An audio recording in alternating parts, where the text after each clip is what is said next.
Mana shirinlik cheklagan odamlarga bitta tavsiya beraman. Juda zo'r tavsiya. Shuni qilinglar. Masalan, shirinlikni cheklang deb bemorlarimga aytsam, alternativ yo'qmi, o'rni bosarli narsa yo'qmi deylar. Bor. 200-300 ml iliqdan issiqroq, issiqdan sovuqroq, ya'ni ja iliq bo'lish kerak emas, ja issiq bo'lish kerak emas. Shunaqa suvga bir osh qoshiqda asal solasiz, toza asal. Toza asaldan solib uni aralashtirasiz, eritasiz. Issiq suv bo'lsa asal kuyib qoladi, ya'ni effekti pasayadi. O'sha asalni eritib, och qoringa ana shu asalli suvni ichasiz. Har kuni qiling.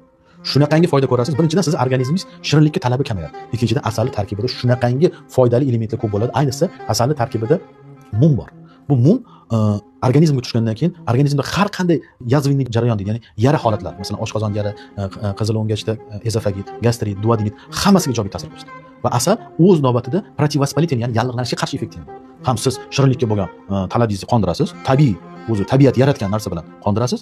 Kimik narsa emas, tabiiy narsa bilan qondirasiz va shu bilan birga o'zingizni ichingizga davo olib kirasiz. Bolalaringizga bering, xuddi shunaqa o'rgating. Shirinlikdan uzoqlashadi. Tabiiy asallardan foydalanib, shirinlikka bo'lgan qaramlikdan chiqib ketadi. Mana oddiy, samarali usul.